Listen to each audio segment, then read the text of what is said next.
You need to keep what you want on your taste buds, because the moment that it wears off, the craving goes away. And when the craving goes away, you stop fighting the way that you did before. Keep the craving there and you will fight a million times harder. Today, I want to talk about growth, the recipe for growing. We've all heard the quote before that if you're not growing, we're dying.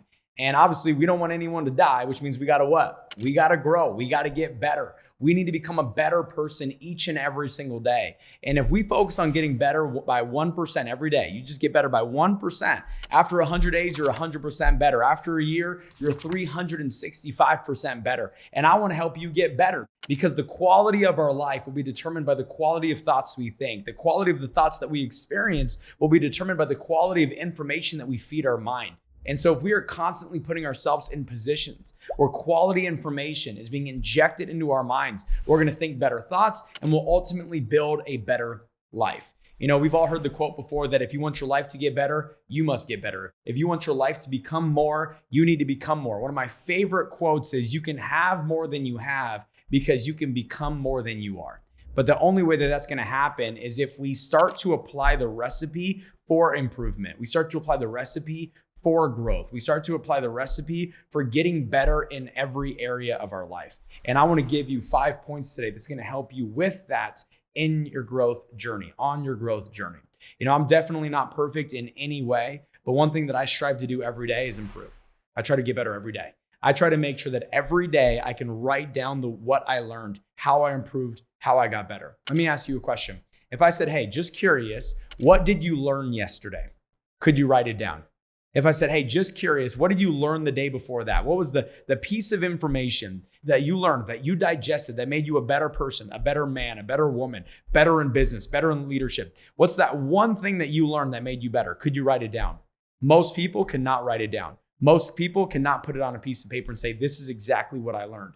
So you might be feeling like you're growing, but if you can't apply and or write down how you grew, the question is are you really growing? And so we got to become more aware of this. We need to be more intentional about this. And we need to start waking up every single morning with a thought to ourselves, can I get better today? How am I going to get better today? I need to learn. I need to improve. And today, I want to go over some things that I think can really help you on that journey. So with that being said, let's start with number one. When it comes to our growth journey, one of the best things that you can do is make sure that you are a small fish in a big pond. That's number one. You got to make sure that you remain a small fish in a big pond. See, what happens is when we're the big fish in the big pond, we start to feel really good about ourselves. Everybody's coming to us for information. Everybody's coming to us for mentorship. People put you on a pedestal. People highlight you. They make you feel like king or queen tut. You feel incredible when you are a big fish in a small pond. The problem with this is that if you're the biggest fish, who's there to help you become a bigger one? If you are the biggest fish, you are not as obsessive about growing as you need to be.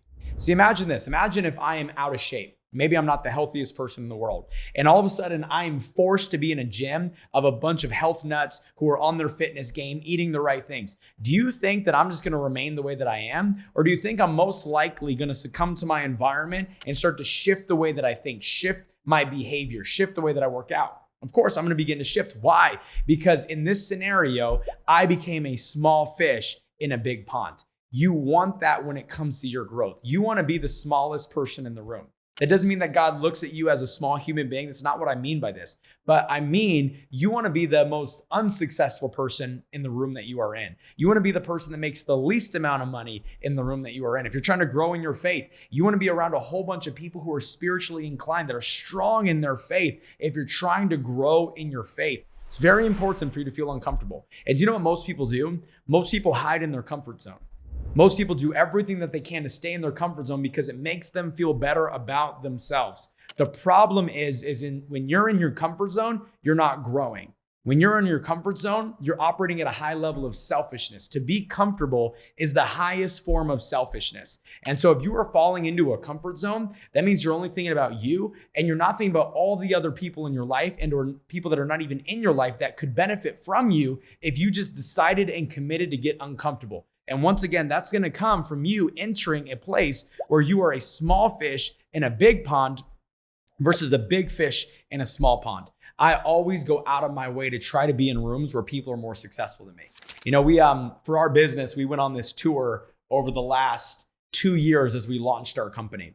And one of the things that was incredible for me as somebody who's growing in business and in leadership, as always, was the fact that I was constantly in rooms of people who were better than me in business. I was constantly in rooms where people that were making 10, 20, 30 times more than me. I was constantly in rooms where I'm sitting down with some of the top executives and CEOs of the largest companies in the entire world. And the level of business acumen that they understood that I didn't, it forced me to grow. It forced me to improve. And I'm so grateful for it. I feel like I've become a better version of myself the last 2 years as we launched this brand new company because of the circles and the rooms that I was in. I became a small fish in a big pond. And that's done more for me and my growth and my income and my net worth than ever before. So I was the most uncomfortable I've ever been over the last 2 years, but my net worth is higher than it's ever been. Our income is higher than it's ever been. Our business is doing better than it's ever been. And it's because I was in rooms that forced me to level up because I was the small fish. I was the small fish. In my business, I'm the big fish. Everybody highlights me. They're like, wow, you're amazing, right? I'm the big fish in my business, but being the big fish in my business doesn't serve me. And so if you're the CEO of a company, if you're not around CEOs who are more successful than you, right, you're going to remain a big fish and it's going to keep you from growing. Maybe you run a sales team and you're the number one guy because you're running the sales team. You make more money than everyone else. Well, guess what? It's very easy to be the big fish there. It's very easy to allow your ego to take over there. But that's not where you grow. You grow in the rooms where you are small. You do not grow in the rooms where you are big. And I want to challenge you to go out of your way to get into the smaller rooms that hold a lot more value than being in maybe one of the bigger rooms where there's less value. I want to encourage you to not be the guy, but be the person that nobody knows. And that's going to help you get to the next level. Number 2, keep what you want on your taste buds. Keep what you want on your taste buds. I want you to write this down. You can't crave something you've never tasted. And if something is no longer on your taste buds, you won't crave it anymore. See, I don't crave ice cream because I don't eat ice cream. But the moment I eat some ice cream, I'm done for. I am done for. And it's going to be on my taste buds the next month. It's going to be on my taste buds nonstop. The question I have for you is, are the goals that you have for your life on your taste buds, or did they wear off? Think about it, okay? If you haven't had ice cream in 2 weeks, you're not thinking about the taste of ice cream outside of right now. But even then, you can't even put your tongue on it because you can't taste it. It's gone. It's off your taste buds.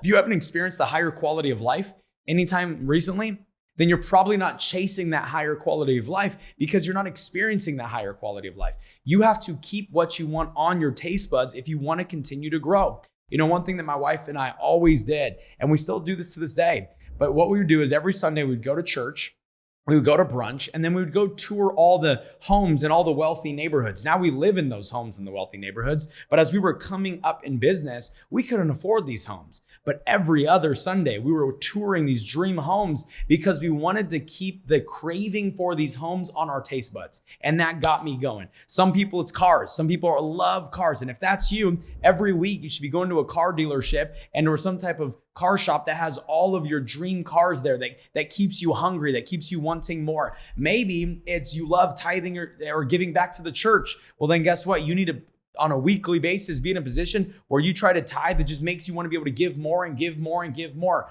Whatever it might be, you need to keep what you want on your taste buds, because the moment that it wears off, the craving goes away. And when the craving goes away, you stop fighting the way that you did before. Keep the craving there and you will fight a million times harder.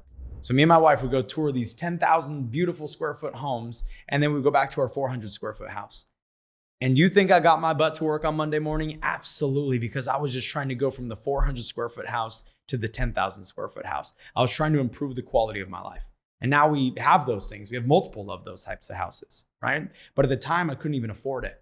But it's what drove me, was getting into an environment like that, getting into a place where I could have one of those houses. And I want to encourage you to do the exact same thing. Number 3, create a routine around it. If you want to continue to grow, you need to have a routine that leads to growth. For me, one of the things that I always try to do is when I'm driving, I listen to audiobooks. I don't drive very often because I do a lot of our business work from home. So then what I do is I apply it when I do my workouts. Every day I'll go on a walk for 45 minutes. And guess what? As I'm on that walk, I'll put in an audiobook and I'm listening to audios and I'm trying to improve. Yesterday, I was driving from San Diego to Laguna Beach. It's about an hour and a half drive. And guess what I did? I was listening to an audiobook the entire way. When I was coming back home, guess what I did? I listened to an audiobook the entire way. I got 3 hours of personal development in just yesterday alone. I am 3 hours better than I was the day before because I was listening to books. I was listening to audios. And throughout those audios, every single hour, I got at least one thing that's going to help me become a better leader, help me scale my business. That 3 hours could probably result in an additional $3 million that I'll earn over the next 12 months simply because I developed in those 3 hours.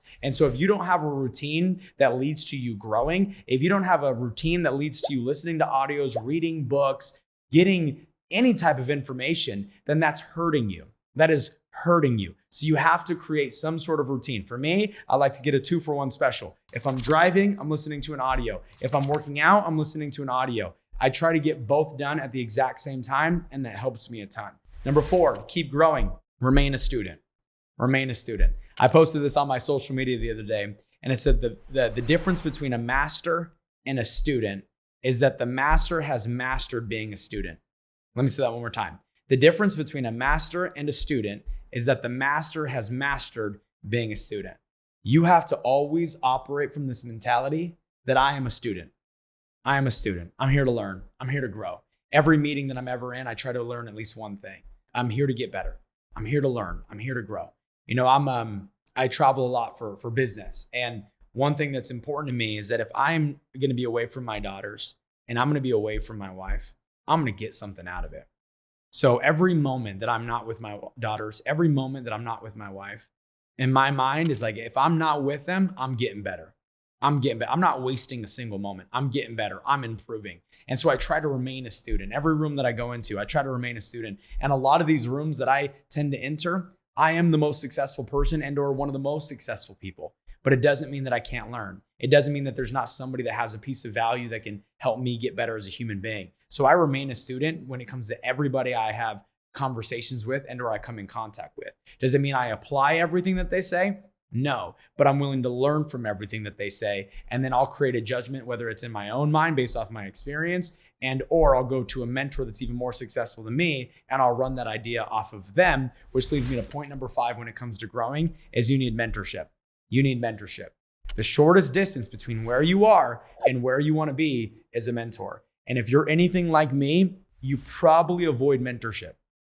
You probably avoid mentorship. Somebody like, Matt, anything like you avoid mentorship? For a long period of time, I've avoided mentorship. Do you want to know why? Because I didn't like the answers that I was going to get in the mentorship. I didn't like the answers that I was going to get. All of a sudden, they're going to tell me the truth. They're going to tell me the things that I don't want to hear, but that I need to hear. So guess what I did? I would avoid mentorship because I didn't like the information. I didn't like the information. And so I would avoid it, but it didn't help me get to the next level. Now I seek it. I'll go to my mentorship and I'll say, hey, listen, I already know I'm a special human being. I already know God created me perfectly in his image. I already know those things. Tell me everything that I need to get better at. Tell me where I need to improve. Tell me how I can be more successful. What should I do here? What should I do here? And a lot of times when I go to mentorship, it's not even to ask a question. Sometimes it's just to verify what I'm doing. Hey, this is what I'm doing. What do you think? Hey, this is a strategy that I came up with. What are your thoughts on it? Hey, I'm thinking about implementing this. Would you implement this? And if you did, would you make any adjustments to it? Sometimes it's not just, can you teach me something? Can you teach me something? Sometimes it's the verification that you were on the right path, that you're doing the right things, and then just getting fine-tuning tweaks from their advice, from their guidance. But if you want to get to where you want to be and you want to get there quicker, the best way to do it is you find someone who's where you want to be, do what they do, say what they say. 9 times out of 10, you're going to get what they get. And that is the shortcut to winning. That is the shortcut to success. And that's also the shortcut to identifying where you need to grow so you can. Let me say it again. It's the shortcut to your growth. Because when you go to somebody who has a vested interest in you and you say, where can I improve? They know exactly where you need to improve. And now they can tell you, you can pinpoint it, and you can you take it, you apply it, and watch the difference that it starts to make in your life. Watch the difference that it starts to make in your business and in your team. So with that being said, if you felt like you grew from today's information, do me a favor, tell a friend. Like, share, subscribe, tell a friend. We put out all this information free for you, costs me money. The only reason I do this is because of the feedback that I get from you guys. So I'm willing to make that investment if I'm making a difference. And all I ask though is if you ever learn something, you tell somebody about it. With that being said, I'll see you guys next week on the Leaders Only podcast.